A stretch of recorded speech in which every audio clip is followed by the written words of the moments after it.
नमस्कार सभी विद्यार्थियों का हार्दिक अभिनंदन। आज हम किरातार्जुनीय महाकाव्य जो महाकवि भारवी की रचना है, इस महाकाव्य में 18 सर्ग है और अपने बीए पार्ट तृतीय वर्ष के सिलेबस में प्रथम सर्ग है।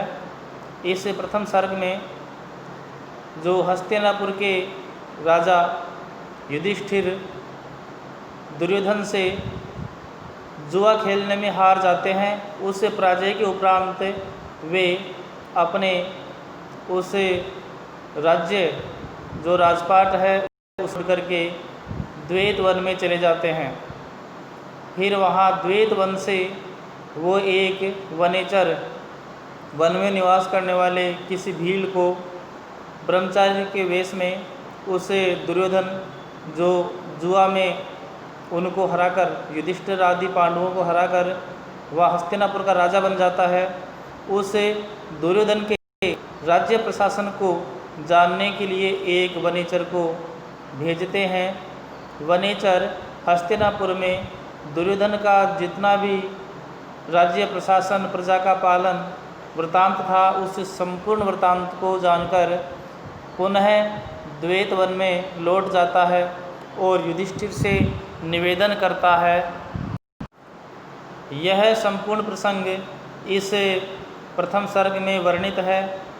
उस वनेचर के उस संपूर्ण वृतांत को बताने के पश्चात द्रौपदी और भीम दोनों क्रुद्ध हो जाते हैं।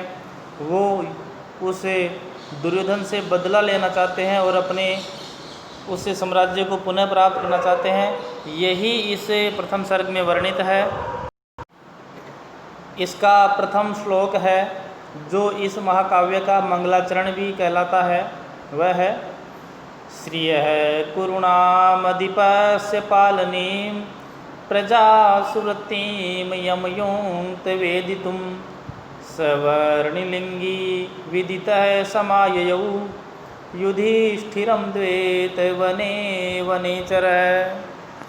श्रियः, श्रिय अर्थात उस कुरुणाम अधिपस्य जो कुरु देश का राजा है, दुर्योधन है, उसकी श्रियः पालनीम जो राजलक्ष्मी है उसका पालन करने वाले, और प्रजासुवृत्तिम जो प्रजा का व्यवहार, प्रजा के प्रति उसका व्यवहार कैसा है, प्रजा का पालन वह कैसा कर रहा है, उसको वेदितुम जानने के लिए जो कुरुणाम कुरु प्रदेश का जो राजा है, स्वामी है, उसकी राजलक्ष्मी का पालन और प्रजा पालन, प्रजा के प्रति उस दुर्योधन का व्यवहार आदि को वेदितुम जानने के लिए उसने किसने उसने युधिष्ठिर ने जिसको नियुक्त किया वह है स यानी वह है वर्णिलिंगी जो वनेचर है, वह है विदित है। संपूर्ण वृत्तांत जानकर द्वैत वन में युधिष्ठिरम समाययौ युधिष्ठिर के पास आया।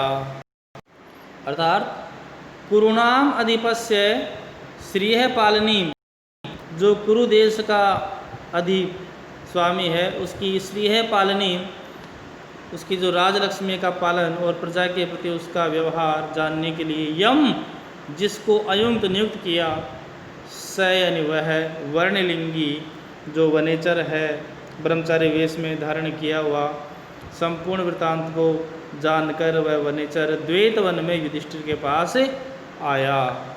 उसके पश्चात जो अपना द्वितीय श्लोक है वह है कृत प्रणामस्य महीभुजे जितां सपत्नेन निवेदयिष्यत न विव्यथितस्य मनो न हि प्रियं प्रवक्तुमिच्छन्ति मृषा हितेषिण। कि वह जो वनेचर है वह कृत प्रणामम अस्य प्रणाम करके किसको, उसको महीभुज को जो युधिष्ठिर है उनको प्रणाम करके सपत्नेन शत्रु के द्वारा जिताम महीम, मही होता है, मही यानी पृथ्वी, जो राज्य है उसने पहले जीत लिया था। किसने? शत्रु ने, दुर्योधन ने। तो वह जो वनेचर है वह युधिष्ठिर को प्रणाम करता हुआ सपत्नेन, शत्रुओं के द्वारा जीती गई महीम पृथ्वी के बारे में महीभुजे निवेदिष्यते, महीभुजे जो राजा युधिष्ठिर है उसको निवेदिष्यते, उसके बारे में बताते हुए न विव्यथे तस्य मनो, यानी उस राजलक्ष्मी के बारे में, उस दुर्योधन के शासन व्यवस्था के बारे में बताने में तस्य मनो, उस वनेचर का मन न विव्यते, बिल्कुल भी व्याकुल नहीं हुआ, बिल्कुल व्यथित नहीं हुआ। क्योंकि जो वह दुर्योधन था वह उस जुआ में, उस राजलक्ष्मी राज्य को जीतने के पश्चात में इतना अच्छी प्रकार से शासन करने लग गया था।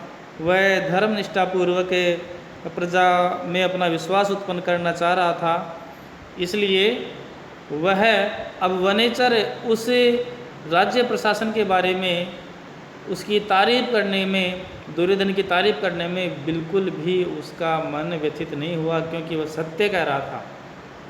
तो न ही प्रियम प्रवक्तुम इच्छन्ति मृषा हितेषिण, कि जो हितेषिण है, जो हित चाहने वाले लोग हैं, वो मृषा झूठ, यानी झूठा प्रिय सच नहीं बोलते, झूठा सच नहीं बोलते, कि प्रिय बोलने के लिए झूठ नहीं बोलते वो प्रिय के लिए, कि ऐसा नहीं है कि मैं यदि झूठ ऐसे बोलता रहूं ताकि राजा को प्रिय लगे, ऐसा नहीं है।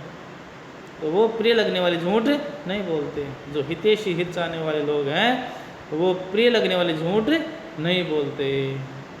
क्यों नहीं बोलते? यदि वो झूठ बोलते और राजा को प्रिय लगती, राजा हो सकता उनको पुरस्कार देता, लेकिन वहाँ पे राजा को हित होता, क्योंकि वह वहाँ पे अंधविश्वास में रहता राजा से।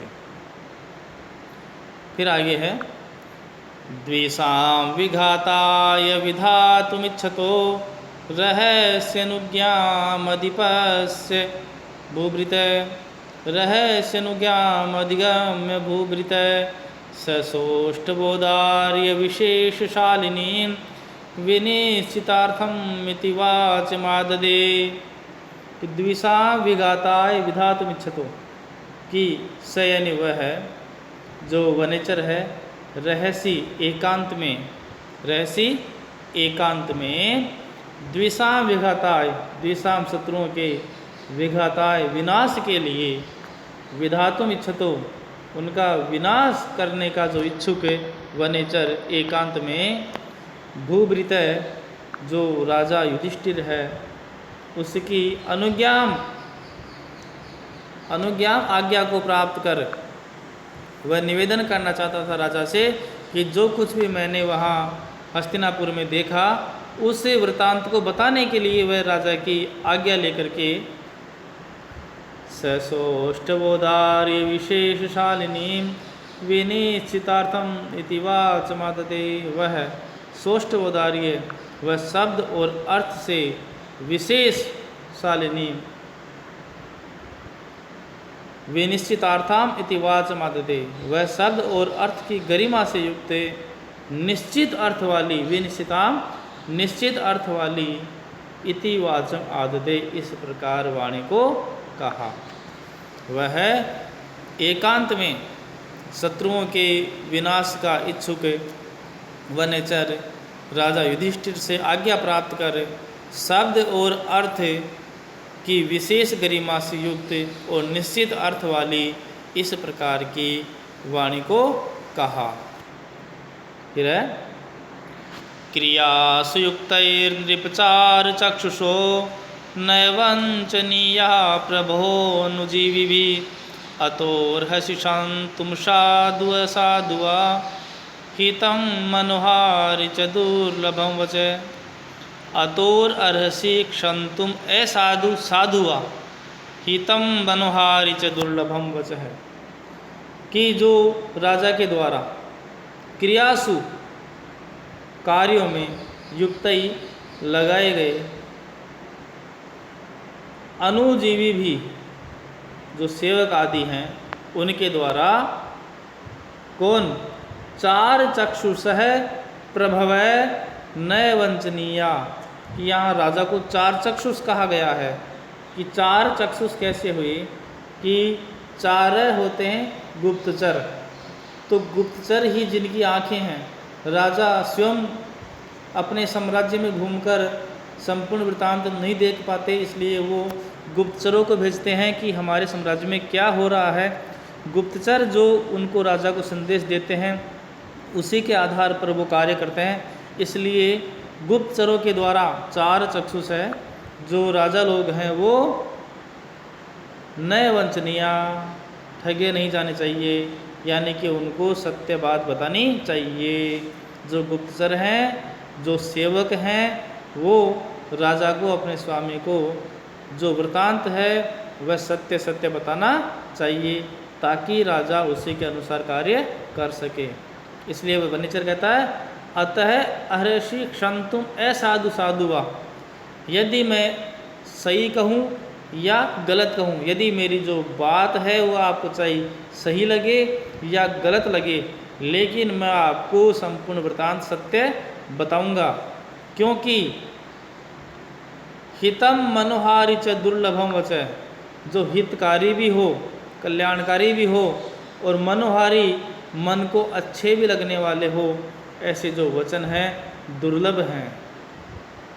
जो हितकारी और मनोहर, इन दोनों का संयोग बहुत ही दुर्लभ है, क्योंकि जो बात मनोहर होती है वह जरूरी नहीं कि हितकारी हो, और जो बात हितकारी हो वह जरूरी नहीं कि मनोहर हो। इस प्रकार की वाणी बहुत ही दुर्लभ है, इसलिए वह वनिचर कहता है यदि आपको मेरी जो वाणी है वह चाहे गलत लगे चाहे सही लगे, आप मुझे क्षमा करें, लेकिन मैं जो भी वृत्तांत बताऊंगा आपको सत्य बताऊंगा। धन्यवाद।